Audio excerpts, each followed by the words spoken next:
આવી ગયા છે ક્રિકેટ રમવા માટે સવારમાં ઉઠીને. આ છે અમારી સાથે દક્ષ આચાર્ય. બહુ ટાઈમ પછી હાથમાં લીધો છે આ બોલ. તમને લોકોને સારું સાઉન્ડ ક્વોલિટી મળે એના માટે ખર્ચો કરે. ભૂખ લાગી તો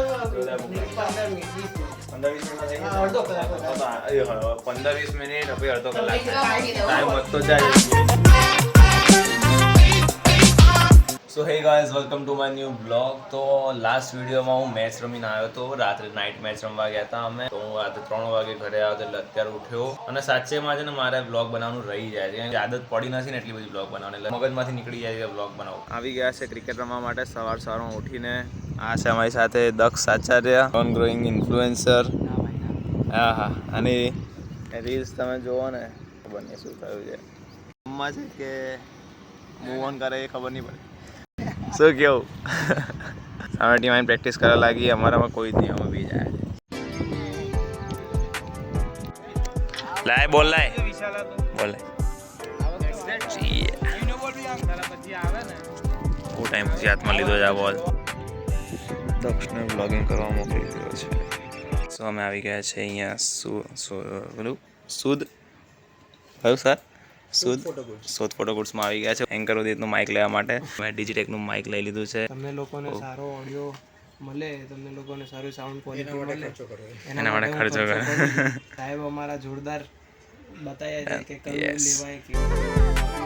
સો ગાઈઝ, આજે હવે મારા નાનીના ઘરે જવાનું છે. સો અમે મઠો સિલેક્ટ કરીએ જવા માટે. કોણ મઠો લેશે દીદી? પાઇનેપલ, કાંતો મેંગો, કાંતો પછી ચોકલેટ. પાઇનેપલ. તો વી આર બેક ટુ દાદા's ઘર. દાદાના ઘરે પાછા આવી ગયા છે. બા શું કરે છે? બા રસોઈ કરે છે. શું બનાવ્યું? બાએ શાક બનાવ્યું. ટામેટા સમરાઈ ગયા છે. અને અહીંયા કુકરમાં રેડી થઈ રહ્યો છે તડકો. ત્યાં પાછળ છે બટાકાનું શાક ખાવાનું છે. આજે ખમણ અને શ્રીખંડ ને બધું ભેગું છે. આજે ફૂલ મેનુ, ભોજન, ઉપવાસ મસ્ત. યસ, તો બા રેડી છે. કેટલી તૈયારી થઈ તમારે? કેટલી તૈયારી થઈ? હજી હવે થાય છે. તૈયારી થાય છે. વાર લાગશે? ભૂખ લાગી તો 15 મિનિટ 20 મિનિટ 15-20 મિનિટમાં થઈ જશે. અડધો કલાક 15-20 મિનિટ હવે અડધો કલાક ટાઈમ વધતો જાય છે ધીમે ધીમે. ભાઈ તમે 11 વાગે આવવાના એટલે હું એ પ્રમાણે જ કરો ને. યસ. હવે હેડ મને વઘારી દેવા દે. કેવું બનશે આજે શાક તમારા? તું જોજે આજે તને તું ઉભો રે. હું કેવી રીતે વઘારું પહેલા તું વઘારું છું, કેવી રીતે મસાલો કરતો તું જોજે. મન એ ખેતિયા આ છે ને લસણની ને પેસ્ટ છે. ઓ બાપ રે. મારા બા માસ્ટર શેફ છે. સૌથી જોરદાર ખાવાનું બનાવતા ને તમારા બા. પહેલી નંબર બીજો બંધ એક નંબર ખાવાનું બનાવો. આવું દાદા ક્યાં ગયા? હેલો દાદા, welcome to my new blog. ફરીથી સ્વાગત છે તમારું એકવાર ફરીથી આ યુટ્યુબ બ્લોગમાં. હા બા, બતાવો. આદુનો એનો કાચો સ્વાદ જતો રહે ને ત્યાં તું સાતરવાનું તીખું ઉભી દે પાકમાં કુંડા ગલે. જો સ્પેશિયલ રેસીપી છે બાની.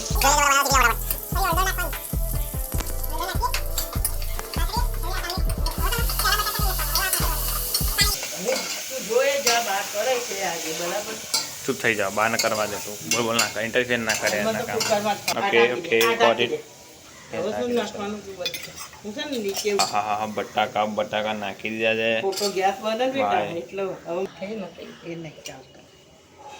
પકોડી વાળા જેવા કરે છે. થોડો ટાઈમ છે અને અમને ભૂખ લાગી છે. થોડા લબાલબ ખમણ લઈને આવ્યા છે. હું દીદી તો ખાઈ લઈશું. અહીંયા જ બેસી જઈએ થોડીક વાર. Most necessary part. ભગવાનને ધરાઈશું આપણે પહેલા. આવશે બા, આવશે બધું એક સાથે આવશે.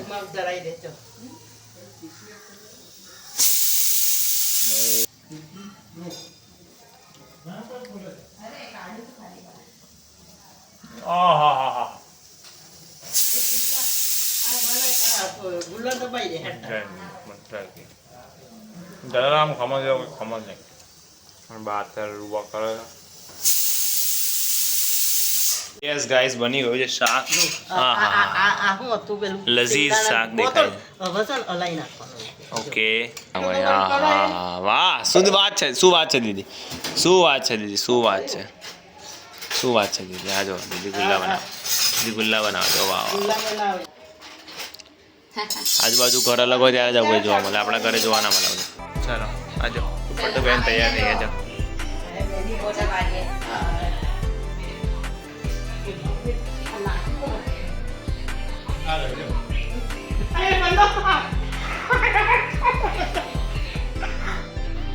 કરજે કરજે કરજે.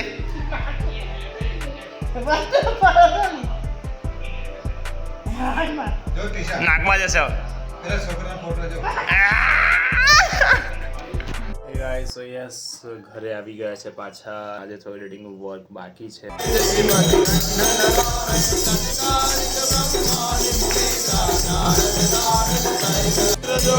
પરમાનો